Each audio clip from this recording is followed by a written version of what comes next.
비그로는 영국의 왕립 해군 군함으로 건조되었습니다. 아마도 세상에서 가장 유명한 범선 중 하나일 텐데요. 첫 번째 항해를 통해 1825년에서 1830년까지 남미의 남쪽 끝인 파타고니아와 티에라델푸에고 제도를 탐사하는 임무를 수행했습니다. 일종의 측량 임무라고 할 수 있겠습니다.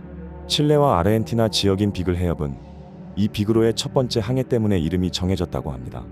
이 첫 번째 항해를 시작한 비그로의 선장은 스톡스였지만 항해의 여러 어려움으로 인해 우울증으로 스스로 생을 마감했습니다. 그래서 1828년 23세의 유능한 귀족 출신 지휘관이었던 로버트 피츠로이가 비그로의 후임 선장이 되었습니다. 비그로의 남은 임무를 수행하던 도중에 원주민이 작은 배를 가지고 사라지는 사건을 겪게 됩니다. 피츠로이는 범인이었던 원주민 가족 4명을 데리고 가게 되었습니다. 처음엔 인지리였으나 해안에서 쉽게 내려줄 수가 없어서 기독교를 전하고 문명화시키기 위해 영국으로 데리고 가게 됩니다. 이후에 4명은 세례명을 받기도 했고 영국 국왕을 아련할 정도로 영국 문화에 익숙해졌습니다. 비그로 이야기를 하면서 이 티에라델푸에고의 원주민 이야기를 하는 것은 이들이 두 번째 비그로 항해의 주요한 이유가 되기 때문입니다. 피츠로이는 파타고니아뿐만 아니라 나머지 남미 지역을 탐사하고 또 원주민들에게 선교하고자 하는 마음도 가지고 있었는데 결국 남미 해안의 해도 작성과 첫 항해에서 데리고 왔던 원주민을 귀환시키는 목적으로 비그로의 두 번째 항해를 시작하게 됩니다. 로버트 피츠로이는 영국의 해군 군인이자 기상학자, 지질학자, 지리학자입니다. 찰스 다윈이 참여한 두 번째 비그로 항해 때 함장을 맡았습니다.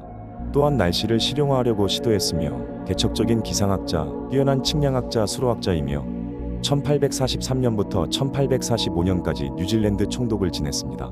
위키피디아의 피츠로이 페이지 요약문을 보면 귀족의 가문에서 어린 시절을 보내고 12세의 왕립 해군 학교에 입학했습니다. 13세에 해군에 입대했으며 이후 사관 후보생이 되었는데 19세에 사상 처음으로 만점으로 시험을 통과하고 소위가 되었습니다.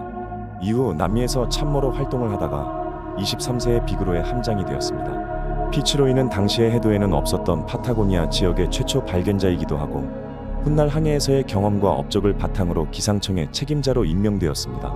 선장이었을 때 그는 바다에서 생명을 구하는 수단으로 일기예보에 대한 지식을 쌓게 된 것입니다.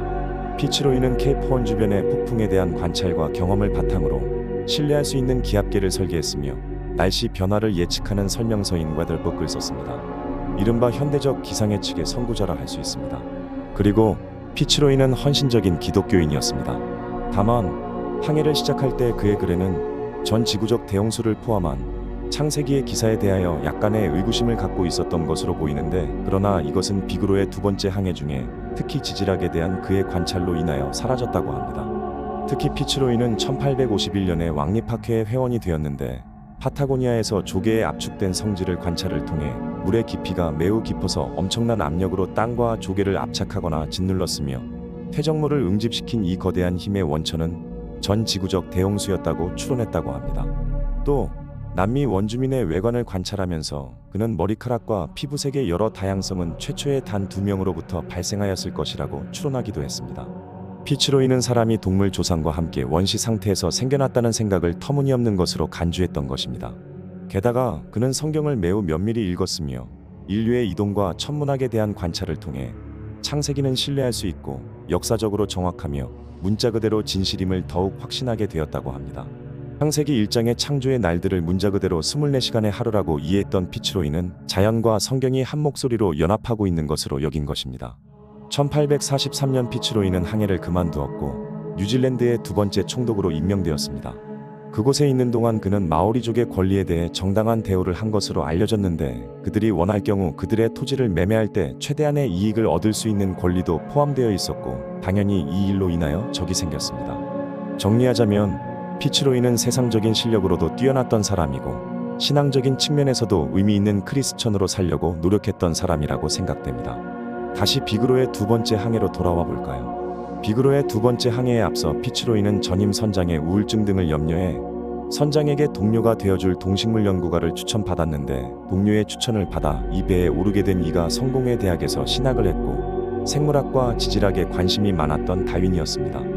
이때 다윈의 나이가 22살, 피츠로이의 나이는 26살이었습니다. 다윈을 해군 측량선 비그로에 태운 것은 결국 선장인 피츠로이였습니다. 피츠로이와 다윈은 이후에도 서로 왕래하며 우정의 관계를 유지했던 것으로 보이는데 다윈이 1859년에 종의 기원을 발표했을 때 둘의 관계는 심각하게 틀어지게 됩니다. 피츠로이는 그의 친구가 창세기를 부정하고 자연 선택이 모든 생명의 설계와 다양성의 원인이라는 이론을 주장하는 것을 격렬하게 반대했습니다. 피츠로이는 윌버포스 주교와 토머스 헉슬리 사이의 그 유명한 1860년 옥스퍼드 논쟁에도 참석했습니다. 알려진 바에 의하면 그는 자기의 성경을 높이 들고 다윈의 책이 출판된 것으로 인해 마음이 아프며 그 책은 사실을 논리적으로 정리한 것이라는 헉슬리의 진술은 잘못된 것이라고 말했다고 전해집니다. 이 논쟁에서 다소 격하게 조금은 무모하게 등장하게 된 피츠로이는 한편으로 본인이 함장이었던 비그로에서의 경험을 통해 다윈이 적자생존의 이론을 만들게 되었다는 것이 피츠로이 자신을 매우 힘들게 했을 것입니다.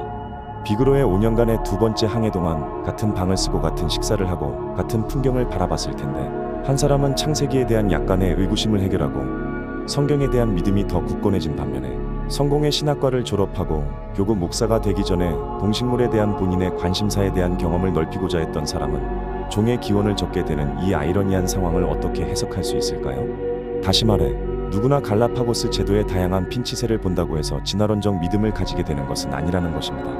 같은 것을 바라봤는데 다른 믿음을 가지게 된 것일까요? 다른 믿음을 가졌기 때문에 같은 장면에서 다른 것을 보게 된 것일까요? 지금 우리는 다윈이 진화로 오해했던 그 다양성이 종류대로 창조하시고 종류 안에서 번성하게 하신 하나님께로부터 온 것임을 알고 있습니다. 하지만 아직 그 생명의 본질과 근원에 대해서 다 이해하고 있지 못하다는 것도 사실입니다. 예를 들어 하드디스크에 특정한 데이터가 어떤 방식으로 저장되어 있고 어떻게 읽어내고 어떻게 저장되는지는 정확하게 설명할 수 있더라도 7살 때의 기억이 어디에 어떻게 저장되었다가 그 기억을 떠올릴 때 어떻게 떠올려지게 되는지 설명할 수 없는 것과 비슷합니다. 아직도 우리 인류가 모르는 게 많습니다. 그래서 더 겸손하게 하나님께 지혜를 구하며 본질에 더 다가가기 위해 질문해야 한다고 생각합니다.